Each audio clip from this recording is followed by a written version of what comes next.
Start it up. Okay. All right.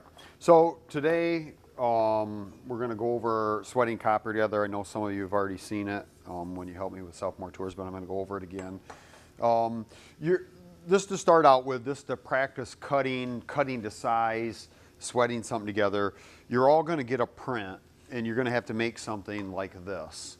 And then we'll pressure test it to make sure it doesn't leak. Okay. Because with plumbing, of course, you're not going to want it to leak, so you got to do it correctly so it doesn't.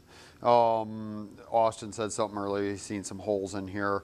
After we're done, we checked them, and I've given you your grade. If you want to, they make some pretty neat sprinklers if you get picky with your holes, not just randomly throw some holes in there, so I'm not going to let you do that.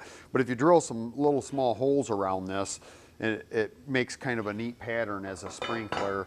They'll come up and fan all out like this, kind of cool. So you guys can do that afterwards. This neck here, on here, I'm gonna get a little bit picky with this year. All I want that is a 2-inch piece sticking out here, so we're not wasting a bunch of copper.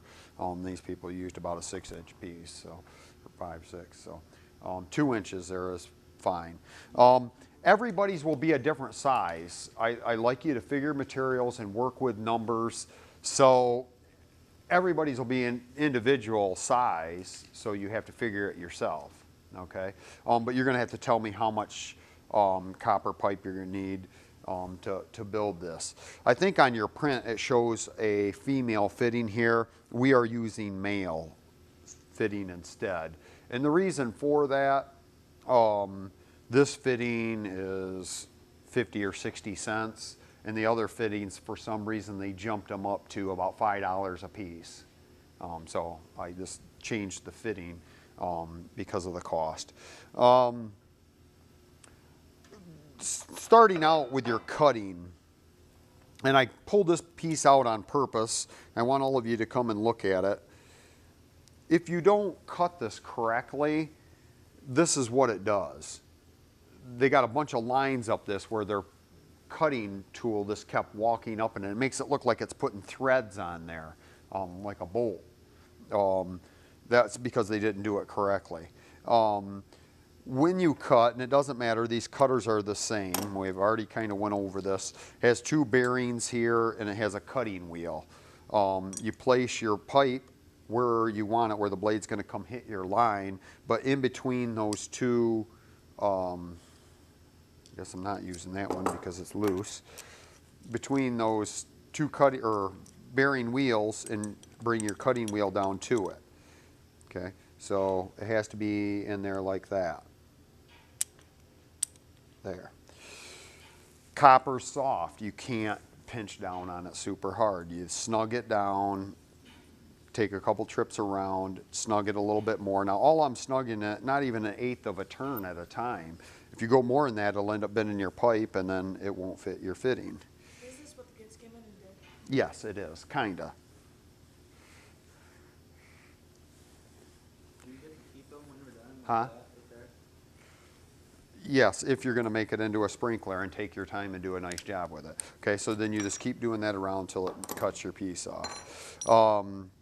After it's cut, of course, we talked about cleaning. Doesn't matter if it's nice, new, shiny. Still got to clean it to put those scratches in, because that's what your solder adheres to and makes it a strong joint. If you don't do that, then yours is probably going to blow apart. When you put water on it, you're going to get soaking wet. Make sure that you're cleaning this stuff good. Cleaning the pipe is done with a piece of emery cloth. I don't want you to grab a new piece every time you do this. I like to try to use this stuff up. So I have some of it that's, I mean, it's been used, but it's still good. So you're gonna clean that up. The fitting that you're gonna use, you also have to clean that up using a brush, and that cleans the inside. So you're cleaning and you're putting those scratches where the 2 pieces are gonna fasten together. So inside of that, outside of your pipe, and then that slips on there, and then you can sweat it together. But first you have to put the flux on, right? Flux is what draws the solder where you need it to go. Remember, what seals the pipe is what flows underneath. It's not what you see on the outside here. This has nothing to do with sealing it. It's what flows underneath. So you take your flux and you're gonna put this, it's a paste, you put it on all the way around where that's gonna touch. Then the same way with your fitting. Now, what you guys did as demos with those students, and what I'm gonna do here is kind of misleading. You don't ever wanna put something together like this. And sometimes you get in a situation where you have to. But generally, you don't wanna put this together and sweat this side. And then move on to the cleaning this and fluxing this. You clean both sides and you get your two pieces together and you sweat that at the same time. Does that make sense? So when you guys, before you sweat your project together, it should be all together just like this before you sweat anything together, okay? That's how it's done. When you do it that way, you hang one piece off and you sweat this joint together. Then you spin it, sweat the next one, spin it, sweat the next one. Of course, if you're working on a house, you wouldn't be able to move it around, so you get into some situations where it's hard to get at, but it's something you have to do. I kind of talked about this. This is a cloth that keeps stuff from catching on fire. We don't need it here. Please do not catch my table on fire. This is to hang up where you're not catching OSB or studs on fire, or to help prevent it. And I think I went over this when the 8th graders were, or I guess sophomores were in here. A lot of brand new houses burned down, you know, after the plumber's been in there working. The house isn't even completely finished. They char a 2x4 or some OSB and they don't realize it's on fire, and there's some hot embers underneath the surface. And then when they go away, they come back the next day or that night, the house burns down. So you got to be really, really careful with that. So once that is together and you have both sides, you can sweat that together. Now, like I said, I'm only going to do one. Couple different torches here, Austin. Couple different torches.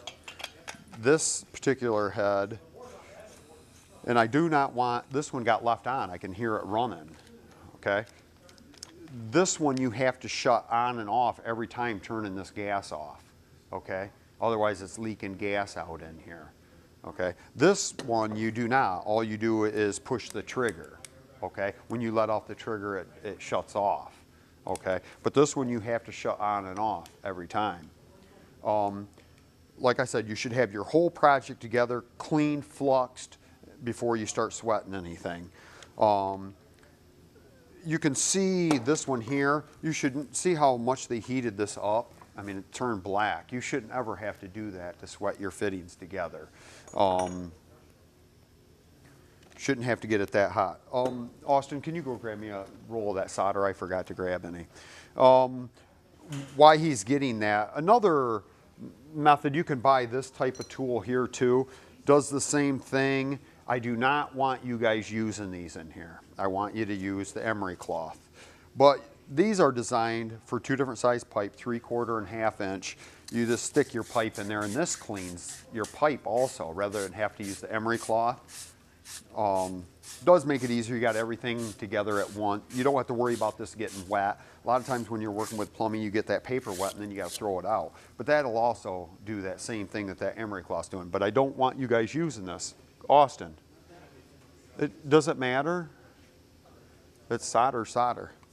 Okay, today we kind of talked about this with the students in here too some. Used to be solder had lead in it.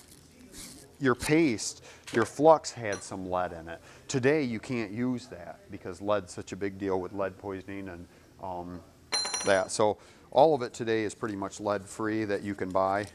So you're going to roll this out, get a good distance out so you're not burning your hand. So this is 1/2 inch copper, so how much of this should I be burning to seal that joint? 1/2 inch, yeah. I don't want people just to sit here and keep burning that and wasting that. Remember, set your torch, and you don't want to be crossing your hands, so you want to get where you're going to be comfortable. And where's the heat go? where do you place your heat? Right on the fitting, right? Because that's where you want it to draw to. You want your solder to draw underneath the fitting, so that's where you want your heat. Also with this, you always want to place it so you're not catching something on fire. So hottest part of the torch is that inner flame, right? So that's what you want to hold right there where you want it to flow. Once it gets to that point where it's going to melt, you should see it draw in.